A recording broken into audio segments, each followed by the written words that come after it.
normally someone that would not watch a series like Akiba's Trip. I usually avoid these type of series and tend to not generally like them at all, but somehow when I was watching this episode, I liked it enough to where I wanted to do a video on it, which is why I'm here now doing a first impressions. Akiba's Trip, definitely a very interesting start, but before I get into talking about the content of the episode or the series, and also just, the title and all that, I want to talk about something that truly just blows me away, and it's really something I appreciate and something I like seeing in this day and age.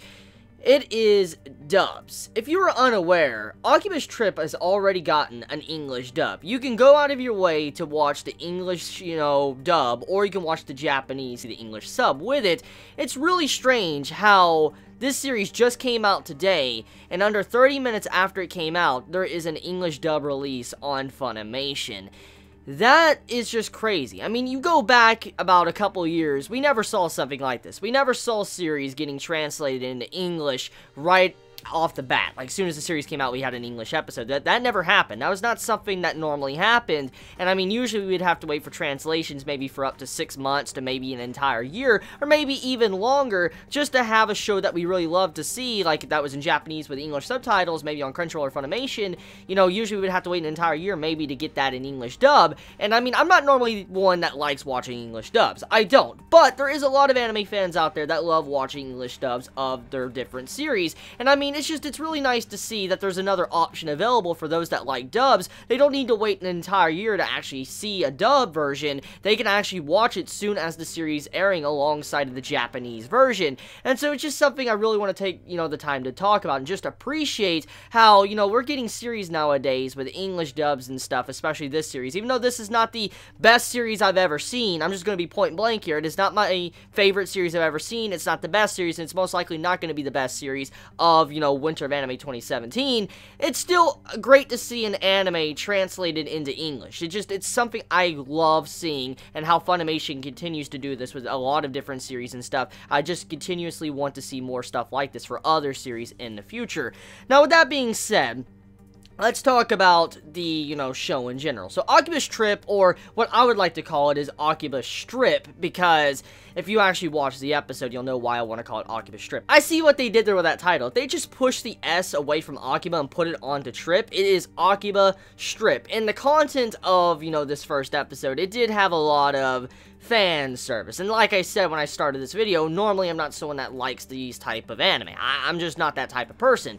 But I have to say, though, when it came to some of the decisions, when it came to the style of the art, to the animation, to some of the characters, I mean, overall, it was just something that really caught my attention. It wasn't nothing brilliant. It was nothing that really was like, holy crap, I need to see the next episode. But it was just something that really kept my attention. Normally, when I see something like this, like a series like Akiba Trip, I tend to kind of venture off. I kind of like, when I'm watching the episode, like a first episode or something, if it's like a harem or something, or fan service, I tend to just venture off my eyes off the screen. I'm like, it's just the same thing, and I go and start looking at my phone or something, and I just start looking up different, articles, weather, or whatever. I just start doing stuff like that because it's boring the fuck out of me. But somehow, Akiba Trip was able to keep my attention throughout the entirety of the episode without really necessarily boring me. Now, obviously, what you like and what you like to watch can vary between the person, so not everyone is probably going to enjoy this, first episode of Akiba Trip. But, however, I do say that what really got me was probably the choice of the art style.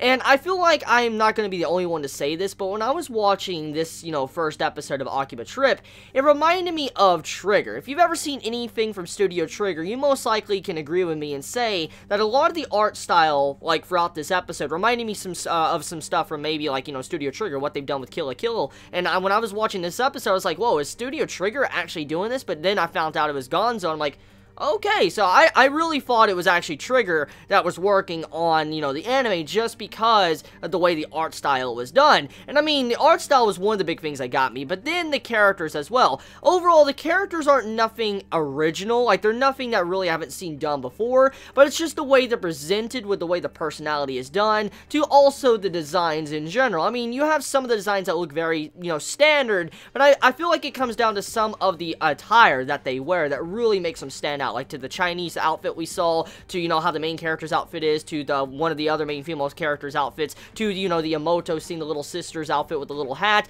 I feel like it was actually the design decisions when it came to the characters, along with the art style, that really grasped my attention. I continued to watch the first episode. And I mean, the plot overall, it's nothing to be amazed about, but it was something funny alongside of what I was watching. I mean, the plot is about, I guess, the supernatural inside of Akiba, like it's in the town of Akiba, and eventually we found out that apparently there's these people that have been like bugged or whatever, they're bugged out or whatever, and they, if they attack you, they'll turn you into something like them, and you have to completely expose their body to air for whatever spell has been cast on them can be removed. And so it kind of lets us know that fan service is definitely going to be a thing for this series. And I mean, if you look at the title, like I said, I see what they did there with the title, Akiba's Trip, but it's actually, you know, Akiba Strip, that's what I want to call it. And when you see it like that, the fan service makes sense, because all the, you know, the characters, they get stripped and all that because, you know, they need to expose their skin to air for whatever's happened to them can be, you know, dispelled off of them, and they can be completely fine once again. So I mean, the fan service, it's definitely there, and I mean, the art style is definitely something that I like seeing, and I mean, I can look past all the little things that normally I wouldn't like, just for something that really was entertaining. I don't know, honestly, if I will continue to review this series or talk about it episodically or anything like that. I don't know if I will, but I mean, overall, the first episode was something that did get my attention. I did have fun watching it, and I mean, it's the first anime of Winter of Anime 2017. I wanted to see how this year was going to start off. I mean, it's the first anime, technically, of 2017 that's came out. Actually, you know what? No, I take that back. There was a series that came out, I think, yesterday, wasn't there? Was there an anime short that came out? I could be wrong with that. Just, don't quote me on that or whatever. There might have been a series that came out yesterday, but however, this is the first big series that's not like an anime short that has came out for 2017, and so I wanted to see it and all that just to see how it was, and here we go. So, I mean, yeah, it was, I guess, not the worst start we could have for an anime season, and it was definitely not the worst first episode I've ever seen, so that's definitely a plus. I mean, if you're interested in some comedy, if you're interested in a little bit of fan service, and maybe some trigger, you know, type, you know, art style, you might like this first episode. Give it a shot for yourself. You might like it, you might not. It really just depends on your personal preference. So let me know your honest thoughts in the comments below about the first episode. And also, once again, I want to remind all of you, if you're unaware, we live in a great time to where there's actually now an English dub alongside of a English sub. So if you want to watch it in dub, you definitely can. If you want to watch it in the traditional Japanese with, you know, English sub, you can do that as well. So anyways, you all have a very, very, very, very wonderful day or night wherever you live. Please be safe. Chibi.